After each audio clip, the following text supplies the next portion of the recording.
It is 64 days till the man burns, and today we're talking about what to do if your significant other does not want you to go to Burning Man. And this video is not going to give you some magical answer that's just suddenly going to make your partner change their mind, but hopefully some of these tips might help. So first up, if you haven't already told your partner that you want to go and you just kind of feel like they're probably going to not be too pleased with the idea, you really want to start things off on the right foot. Like, don't go to your partner and be like, I'm going to Burning Man and that's the end of it. Because it's kind of an aggressive way to approach it. You're not really giving your partner like any room to discuss it. You're not going into it with an open mind or anything like that. You're just saying like, I'm going to do this thing whether you want me to or not. It's probably going to annoy your partner a bit, and they may well decide to take a stand as well and be like, well, no you're not, and no discussions about it. And then you're kind of in a standoff. So don't issue some kind of ultimatum to start out with before you've even found out how your partner feels about it. Because maybe you just think they're going to say no and actually they're not, or maybe they're open to discussing it, and if you come in with an ultimatum, it might just kind of make them take a stand. It's much better to just open discussion, start a conversation,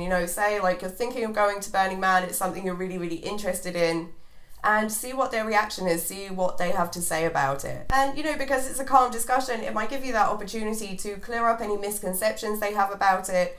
Just really gauge how they feel about it before you kind of say, I really want to go, I'm really interested in doing this thing. So I imagine for some of you, that horse has already bolted, you have already thrown down your ultimatum, or you have already discussed it in some way with your partner and they do not want you to go. So you really need to be open-minded about it, even if you really want to go, it's something you really want to do. Like if you're not being open-minded and you're not willing to shift on it and your partner's not willing to shift on it, then you're not going to come to any kind of resolution or compromise or anything like that. You're just both going to be like, I want this thing, I don't want you to do this thing. So even if you really want to go, try and be open-minded, try and listen to your partner's concerns, find out why exactly they don't want you to go to Burning Man, and really take it into consideration. Really spend a bit of time thinking about their reasons for why they don't want you to go. Is it just because they have this misconception about Burning Man and they think that you're just going to go and do a load of drugs and have orgies and things like that, and you kind of need to work on clearing up that misconception? Or is it something else? Is it, they don't really trust you to go? Or maybe you've always been in a relationship where you've always done, holidays and things like that together, and this is the first time you said, well, I want to go and do this thing and I don't think you'd enjoy it, so I want to do it alone. So maybe they're just kind of feeling a bit hurt that you kind of want to go and have a holiday without them. So yeah, be open-minded, discuss it with them, try and find out why exactly they don't want you to go, and mull it over for a while, really think about their reasons, and whether there's anything you can do to change their thinking on it. Or of course, whether or not maybe you just shouldn't go. I know that if you really want to go to Burning Man, the idea of not going can really suck. Because maybe for some of you, it's like a moment in time when they don't want you to go. Maybe, your partner's pregnant or they're going through a really hard time right now and they really just want you there. And so, maybe the next year they'll be fine with it, or the year after. So it's worth discussing it with them with an open mind and really just figuring out what exactly is going on, and whether or not that's going to change in the future. So if your partner doesn't want you to go, really the most important thing is figuring out why exactly they don't want to go and kind of where that's coming from. There's so many different reasons why your partner may not want you to go, and if you know what those are, it's going to be much easier for you guys to resolve them. You also want to figure out why you want to go. Because if your partner's like, well, I've heard it's all drug, sex and rock and roll there, you probably want to be able to explain to them, what is it about Burning Man that makes you want to go there that isn't about drug, sex and rock and roll? So have a think about your reasons, like why do you suddenly want to go to Burning Man? Because for a lot of people that want to go to Burning Man, it's not like they just woke up one day and thought, you know what, I really fancy going to Burning Man, even though I know nothing about it. There's normally something that happens, you find out something, or you read something or hear about something that makes you want to go to that place. So it's a good idea to figure out exactly what that is so that when you're discussing it with your partner, you can actually give them a reason and be like, this is why I really want to go there. This is why it's important to me. Because, if you're in this situation, it's probably not just like a fleeting thing where you're like, I kind of want to go to Burning Man. you probably really want to go, and there's probably a reason why you really want to go. So if it's a Burning Man thing, it is Burning Man's less than stellar reputation, then you've got some work to do. It's going to be very difficult to change someone's mind about the reputation without them kind of experiencing Burning Man or spending time getting informed about Burning Man. And let's be honest, if you don't have any desire to go to Burning Man, who's going to sit and, watch videos and read information and stuff? Because, they have no real interest in going. They're probably just going to believe, what they see on the media and what they've heard about Burning Man. If your partner's up for it, you could try taking them to a regional event if there's one near you. And that way they get to see it for themselves. It's not just you saying like, oh no, it's not like that. It just has this bad reputation. They're actually seeing it, experiencing it, meeting other people that go to Burning Man. And you never know, it might be enough to change their mind, or it might even be enough to make them want to come along with you. If your partner's really adverse to the idea of going to a regional or anything like that, then you could try and convince them to go and have an escape route. So, be like, okay, we'll go to a regional, but whenever you want to leave, we can go. We don't have to stay the whole time. If you just want to stay like 2 days, that's all we have to stay. Just giving them that escape route of like, yeah, we can leave whenever you want. It, might be enough to tempt them to come along and just try it out. If your partner is not up for a regional under any circumstances, then you could try and arrange a meet-up with other burners so they get to meet some of the people that go. Because if your partner can meet some other burners, they might start to realize that, they're all regular people, usually some of the nicest types of people. But then being able to chat to other burners and ask questions and find out more about Burning Man might help to make them realise that they do have this misconception about Burning Man. So if your partner's not willing to go to regionals, you don't know any burners, by the way, you could just find a burner hangout or, look online for kind of burner meetups and stuff. If you're a first timer and you don't know any burners, you kind of don't have that group that you can bring to be like, okay, meet some of my burner friends. So if neither of those are possibilities,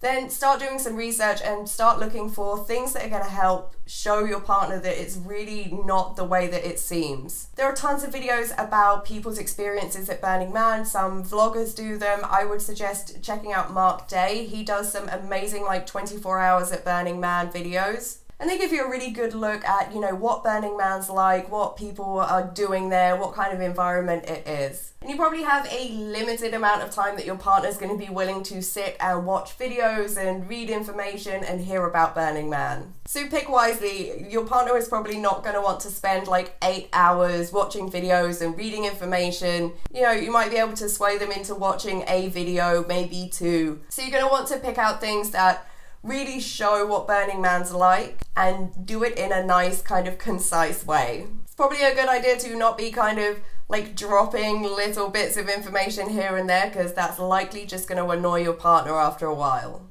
Because if they don't want you to go, you constantly going on about it and dropping stuff about Burning Man over your morning coffee is probably not going to be that much fun for them. It could just make the situation worse. If it's a trust thing, that is a pretty tough one to deal with. Whether it was you that has given them those trust issues or someone else from their past, it's still something that's going to be very difficult to deal with. If you're the one that's given them the trust issues, if you have cheated on your partner before, then it's going to be even harder. I mean, let's face it, why should they trust you when you've kind of shown that you can't be trusted? Even if you are trustworthy now and you're like, no, I would never do that again, and it's a huge mistake. I think it's very difficult for the person that was cheated on to really 100% be like, okay, yeah, we can just completely forget about it and I 100% trust you again. If the trust issue is really nothing to do with you, you've never cheated on them, you've never done anything to make them distrust you in any way, then it's going to be a bit easier. It's still going to be tough, but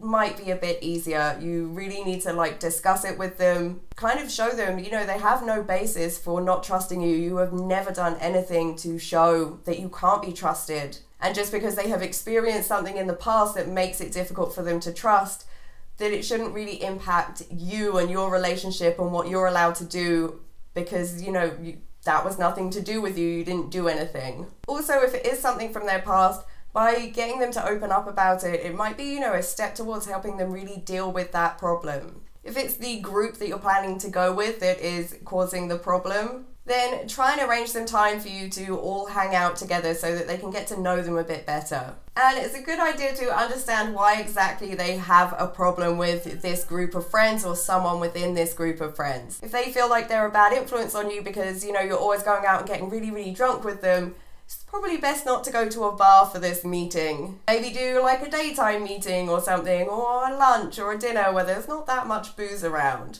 But hopefully if your partner spends a bit more time with these people, they'll start to warm up to them a bit. If you have a flirty buddy, I think everyone's encountered a partner that has a friend that you're just like, I don't know what's going on here, but you seem like way too interested in my partner for it to just be like a platonic thing.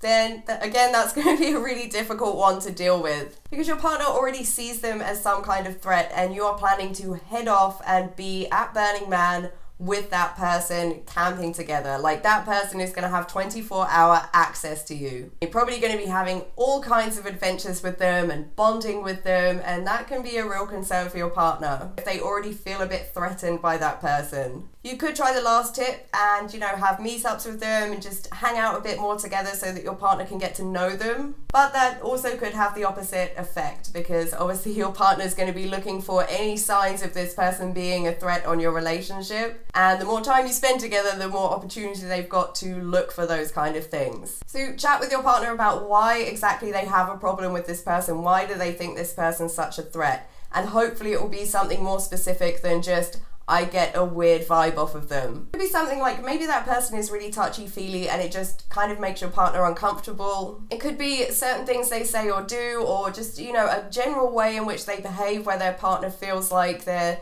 trying to exclude them and make it just inclusive for you and them. So it could be something really easy and explainable, like, yeah, that person is touchy-feely with everyone, it's just kind of the way they are. Maybe something's been taken out of context at some point. Maybe the chats where your partner feels like they're excluded a bit. Maybe it's because it's about a subject that your partner doesn't really know anything about. Maybe you and your buddy are really into some obscure sport, and so your partner feels excluded when you two are constantly talking about that. Maybe you grew up together, so when you're talking about childhood memories, your partner feels excluded. But it might also be worth having a little chat with your friend about it. Tread careful. You don't want to kind of snitch on your partner and be like, you make my partner feel really uncomfortable, because that's probably not going to help ease the relationship between the two of them. But if you feel like your partner might be right even a tiny bit, and that maybe your friend is flirting with you, or perhaps does have a little crush on you, it's probably worth having a chat with them just to kind of smooth that out and, just put an end to it, because obviously it's making your partner feel uncomfortable as well, which can't be great for your relationship or your friendship. If the problem's with your partner, they maybe have, low self-esteem or anxiety, depression, something like that, those kind of things are incredibly hard to deal with. And it could be part of the reason why they don't want you to go. If they have low self-esteem, they might feel like, that you are going to cheat on them, because why wouldn't you? Because they have that low self-esteem. If they have anxiety, maybe just the idea of the stress of you being away and the constant worrying about all the possible things that could happen, they already know that it's going to be incredibly difficult for them to cope with that. And a lot of those kind of issues, it's going to be very hard for you to help them that much with it. Although obviously you should try your best to help them as much as you can. But if you do feel like that kind of stuff is going on and it's really interfering with your relationship, or it's making life very hard for your partner, then try and encourage them to get help with it. And this isn't try and encourage them to get help so that you can go to Burning Man. This is try and encourage them to get help, because it's very hard to live with things like that. And if you encourage them to get help, to go and see a doctor, to go and get some kind of therapy, whatever it is they need, then it will probably drastically improve their life, which as a byproduct will improve yours. Mental health is incredibly important. It could be down to your relationship. It could be a combination of the two of you together. Maybe there's trust issues or anger issues. Maybe you've kind of grown apart, and you suddenly wanting to go to Burning Man is another sign of how far apart you've grown. And that could make the idea of you going to Burning Man quite a scary concept for your partner, because they might be like, wow, this is another step towards how far apart we've grown, that now, you want to go off and do this thing without me, this thing that, you've never mentioned and never wanted to do, and now suddenly you want to go and do that. With relationship issues, it's very difficult. So, you know, there's couples counseling and couples therapy if you feel like you guys need it, if you feel like it's not something that you can really work on and resolve yourselves. Again, this is not like you should do these things so that you should go to Burning Man. You know, if you have those issues in your relationship, really that's kind of above whether or not you go to Burning Man. If money's the problem, especially if you're in a situation where you're like, I want to go to Burning Man, it's going to cost this much, and that means we're not going to be able to have a holiday together, or we're going to have to go through a bit of financial hardship so that I have enough money to go to Burning Man, you know, that's going to be a tricky one. Especially if you're saying like, we can't have our holiday together, or you can't have a holiday this year so that I can go and do this thing. You know, it's going to be a tough one to get your partner to sign on with. If you haven't figured out how much it's going to cost you to go to Burning Man, then you probably want to do that, because it's going to be much easier if you can kind of present them with an approximate figure and be like, this is how much it's going to cost. And it will go down even better if you can actually figure out a way where you'll be able to afford it with it having kind of minimal impact on your lives. Maybe start selling some of your old stuff, take on some extra shifts, find a little extra second job where you can earn some cash. If money's the issue, then, you know, one of the easiest ways to solve that is to say, you know, okay, I will do something that will fund this trip so it doesn't affect our lifestyle. The whole situation is going to work better if you're sitting down to have heart-to-heart and calm discussions, instead of having like arguments and loaded conversations where you're both like angrily in your corner like, no, you're not going, and yes, I am going. You know, if your partner feels like you're actually listening to them, you're listening to their concerns and why they don't really want you to go, then they're much more likely to open up about those reasons why they don't want you to go. And they're much more likely to listen to what it is that you're saying about why you do want to go. So when you have discussions, really try and keep them like calm and nice, you know, a discussion, not an argument, not a conversation where you're both like dripping in sarcasm. Like, even if you think your partner's logic is completely flawed and it's so unjustified, if they're like, I don't trust you, I think you'll cheat while you're there, and you're like, I've never cheated on anyone in my life, like, it's such an unreasonable, unjustified thing to think. You know, no one likes to be told that the things that they're thinking and they're feeling are stupid or unjustified. So, you know, try and keep it calm. And having heart-to-hearts is going to give you that opportunity to like alleviate your partner's concerns. You might find that you start to know each other a bit better. You start to understand like your partner's insecurities a bit better, and you're able to kind of help them get over those insecurities, or, you know, work towards that. Insecurities rarely go away with just like a single conversation. So for some of you, nothing's going to work. You know, it's the end of the road. You have done everything. You've made a PowerPoint presentation about why you should go, and a spreadsheet for your finances, and you've showed them videos, and you've done everything you can possibly think of to do, and they're still standing firm. They're like, no, I don't want you to go. And in all honesty, there's like two options here. Either you go and risk that it's going to impact your relationship in some way, or you don't go and you risk that it's going to impact your relationship in some way. Because you're like boxers in opposite corners. Only one of you can win in this situation, which means that one of you is going to be unhappy and possibly questioning your relationship. If you decide to not go, then the chances are you are going to feel some kind of resentment towards your partner, because ultimately they were the one that stopped you from doing the thing you wanted to do. I think for a lot of couples, things like that can feel a bit like a line has been drawn in the sand. Like they have forbidden you from doing something, and you went along with it. You were like, okay, I won't do that thing. You know, not like a small thing, like a big thing that you wanted to do. And it can make you wonder, you know, if they can forbid me from doing this thing, what else can they forbid me from doing? Like, where exactly is the line in the sand on this one?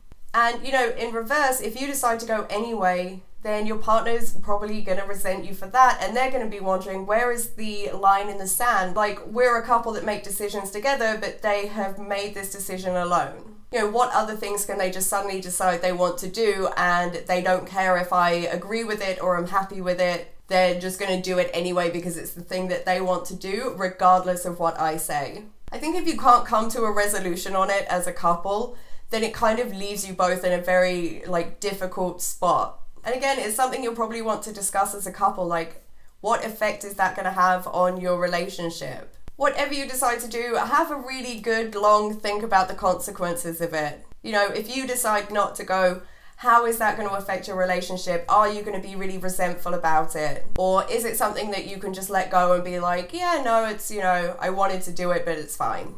If you decide to go anyway, what are the consequences of that going to be? Is there a possibility that that's going to be the end of your relationship and your partner's just going to break up with you? And are you willing to let that happen? Is going to Burning Man more important to you than your relationship?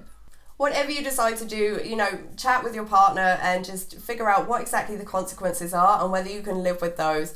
And, where exactly is that line in the sand, whichever way you decide to do things. So I hope this was helpful, guys. Like I said at the beginning, there really is no kind of magical answer to this kind of thing. Everyone is different, every relationship is different, and there's kind of no magic formula for this. Do whatever you decide to do, I wish you the best of luck. I hope that you and your partner manage to figure things out. I hope that, if Burning Man is something you really want to do, that your Burning Man dreams come true and that your relationship, is okay from that. And yeah, if anyone else has any other tips or advice or anything like that for people whose significant others don't want them to go, then let us know in the comments. And if you see me at Burning Man, if you end up going, then feel free to come and say hi to me. Bye, guys.